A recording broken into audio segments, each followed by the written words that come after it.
In this video, we're going to talk about the FarmVille murders. When you look at music, there's a lot of different types of genres. Every one of us likes something different. Sometimes we meet new people and bond with others that like the same music as we do. This is how Emma Niederbrock and Richard Syko Sam Mccroskey were introduced and bonded over. The genre of music both Emma and Richard, aka Syko Sam, are into is called horrorcore. If you don't know what type of music this is a type of music is a subgenre of hip-hop. The lyrics are horror-themed. The songs are dark and violent. The lyrics become gruesome and oftentimes unsettling. Some say that this type of music incites violence, and also some believe that the violent nature of the horrorcore has influenced some high-profile cases, such as the Columbine High School shooting, Red Lake High School shooting, also the case that we are talking about today, the FarmVille murder. Richard was trying to make a name for himself as a horrorcore rap artist. Emma was a huge fan of horrorcore music. That's when Emma and Richard finally link up in the year of 2008 on MySpace. Both Emma and Richard become close fast. Nobody knew what bad things would happen from their friendship, not even Emma. A bit about Emma and Richard, aka Syko Sam.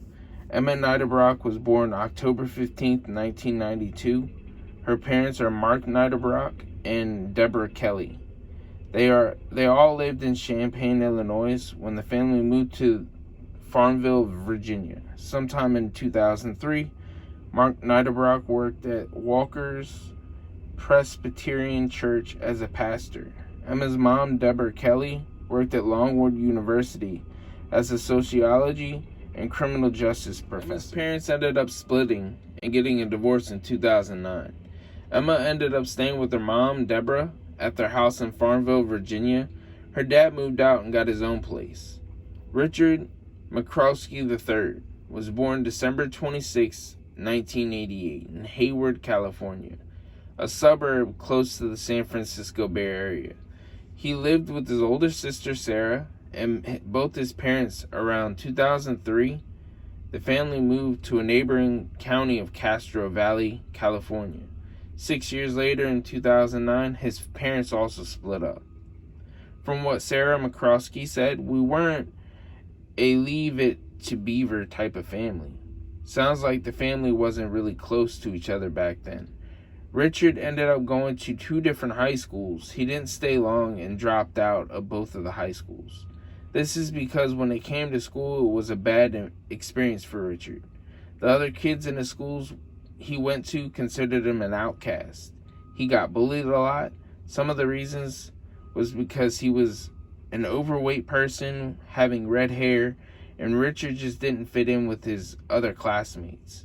Sarah Mccroskey has described her brother Richard as very passive, someone who rarely stood up for himself unless seriously provoked. Since it was so hard for Richard to make friends, he didn't have many. Richard's way to get some alone time or an escape from the bullies in his real life, he would turn to the internet. MySpace was big at the time, so that's what he would spend his alone time on, MySpace.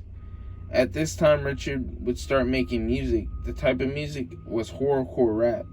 He uploaded his music to MySpace to share with others and connect with other horrorcore fans. This is how he made some of his friends online, and the name that Richard went by, or his stage name, would be Syko Sam, spelled S-Y-K-O-S-A-M on MySpace. Richard Mccroskey, aka Syko Sam, has made a few different songs and has recorded them and put them out on the internet. So even today, you can even look up his name and find these songs and listen to them. The names of some of these songs are The Voices, My Dark Side, Hot Sex, Murder's Rage, Creatures of the Darkness, Burning Churches, Sick Minds Think Alike, The End of Me, The Biffle Song, Infamy, and Sam's 666 verse. Now, I haven't listened to any of these songs really myself, except for probably one, and it was only a part of it. And it wasn't my type of music, but it could be yours, but who knows. Let's get back into it. In 2008, Emma was 15. She was on MySpace. That's where she started to talk to the horrorcore rapper Richard, aka Syko Sam. He was 19. They became friends pretty fast, and messages on MySpace were sent, and they were chatting it up and speaking on the phone. Around a year later from the first MySpace message that they sent, they talked all the time. They were really close despite Richard, aka Syko Sam, living in California on the West Coast, and Emma living in Virginia on the East Coast. At this point, they never met each other in person. They just talked on the MySpace and on the phone. Rich started to catch feelings and considered Emma his girlfriend. Even though he had those feelings, it seemed like Emma liked Richard more as a friend, especially after they met in person. Strictly for the Wicked is a festival that Emma convinced her parents to let her attend. Even though it was being held in Southgate, Michigan on September 12, 2009, Emma went with her friend Melanie Wells, 18. She talked to Richard about Strictly for the Wicked. They would meet for the first time in person. When Richard traveled to Virginia, he left California on September 6th. Both Richard and Melanie were at Emma's house, which was on the 7th. Despite the age difference and only talking over the phone and MySpace, Debra Kelley allowed Richard to stay at her house until they all drove to Strictly for the Wicked festival on September 12, 2000. The day Emma and Richard met in person for the first time, any attractions she had for him before they met in person went out the window. He looked a bit different than in the pictures that Emma saw on MySpace. Most likely he did what he could to look better in the pictures, but in person he didn't make much of an effort. Richard just didn't make a good first impression on Emma, so things became a bit awkward. Despite Richard being 20, he came across as a bit immature for his age, and he was a bit irritating. The ride from Virginia all the way to Michigan is around 10 hours. Emma's parents, Melanie, and Richard would be in the car for a long time. I wouldn't doubt those 10 hours were a bit awkward and not that fun. Richard thought that once him and Emma were together at Strictly for the Wicked festival, that they would be fine and have fun listening to the horrorcore groups performing their music, but the opposite had happened. People seen Emma, Melanie, and Richard on September 12, 2009, and they stated that Emma didn't pay Richard much attention at the event.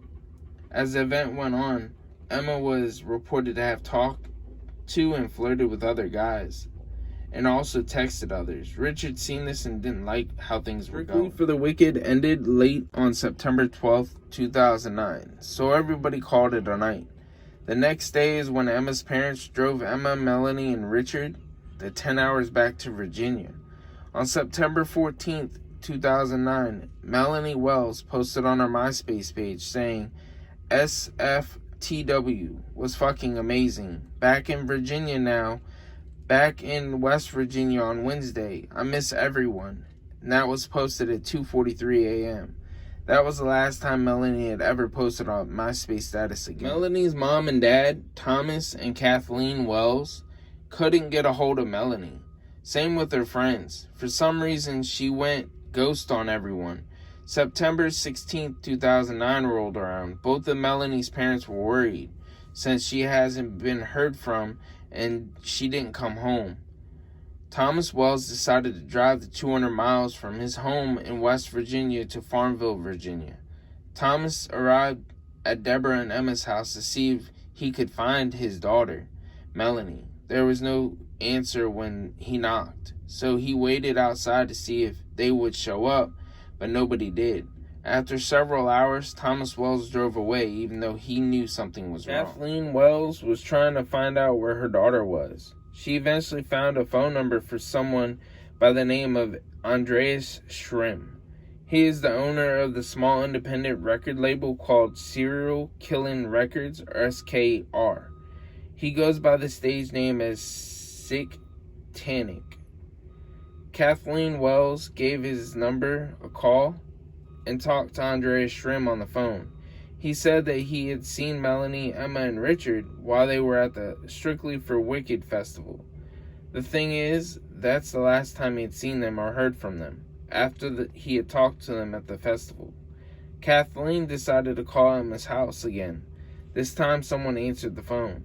The strange thing is, the person that answered it was Richard. That's when Kathleen asked where her daughter Melanie was. Richard couldn't really give a straight answer. That's when Kathleen knew he was not telling the truth. On September 17th, 2009, the FarmVille police were called by Kathleen.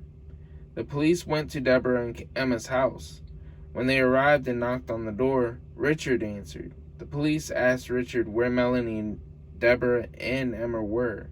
He said they were at the movie. The police didn't think much of it. They didn't suspect anything was wrong, so they left, and nothing really came from this welfare check. Mark Niederbrock later that day received a call from Kathleen Wells telling him that she hasn't heard from Melanie and that she was supposed to be home already. Mark agreed to go to his ex-wife's house to see if he could find Emma, Melanie, and Debra. Since he was a short drive away, Mark never contacted Kathleen back. This is when all the questions get answered. Next day, on September 18th, 2009, the FarmVille police get another call from Kathleen Wells. Much isn't known what the conversation consisted of, but ultimately the police returned to the house of Debra and Emma. The afternoon of September 18th, 2009, the police arrived at the house. Richard was nowhere to be seen. They checked the door was unlocked. The police caught a nasty stench that radiated from the house. That was the smell of something dead and decaying. The police entered the house of Emma Niederbrock and Debra Kelley. Downstairs, they found 3 dead, decaying bodies. Then upstairs, another body was found. On September 21st, 2009, the medical examiner identified all 4 bodies being Emma Niederbrock, Mark Niederbrock, Debra Kelley, and Melanie Wells. The cause of death was blunt force trauma.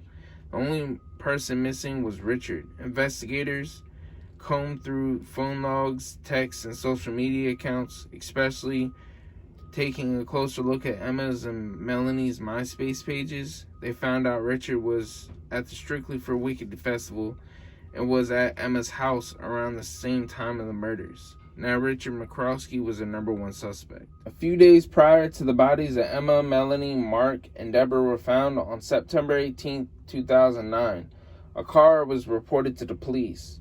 The car was in a ditch on Poorhouse Road. The cops came with a tow truck. Richard was present, so he got a ticket by the cop that responded to the call. The ticket that Richard received was him driving without a driver's license. The cop asked him who the car was registered to. Richard said the car was registered to his girlfriend's dad. Since Richard wrecked the car, he had no way of getting anywhere unless he walked. Also, he had no family or friends in the area because he's from California. The tow truck driver decided to ask Richard if he wanted a ride. He agreed, so the tow truck driver, name is Elton Napier, said he dropped Richard off at a gas station. Elton stated to the news, describing Richard, he'd never experienced such a terrible smell in his life. He also had to hold his head out the tow truck window because the smell was so bad. And I wouldn't doubt if he didn't, Elton would have puked. Richard had to go back to California eventually, since his flights back home was on September 19, 2009. So what Richard decided to do, since he had nowhere to go, was to get a ride to Richmond International Airport, and he would stay there until he could board his flight back home. The police found out this information. That's when Richard Mccroskey was arrested while sleeping in an airport chair, waiting for his flight on September 19, 2009. Richard Syko Sam Mccroskey pleaded guilty in the Prince Edward County Circuit Court on September 20th, 2010 to 2 counts of capital murder and 2 counts of first-degree murder.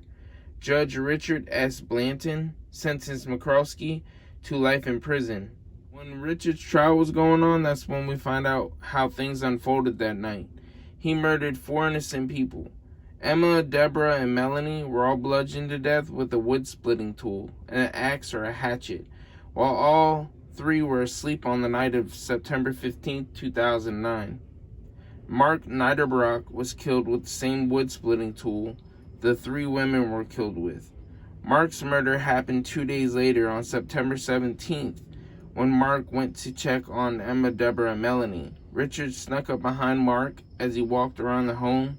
Richard caught Mark's by surprise and killed him. Edward County Commonwealth's attorney James Enos said that McCroskey's fading relationship with Emma most likely led to her murder.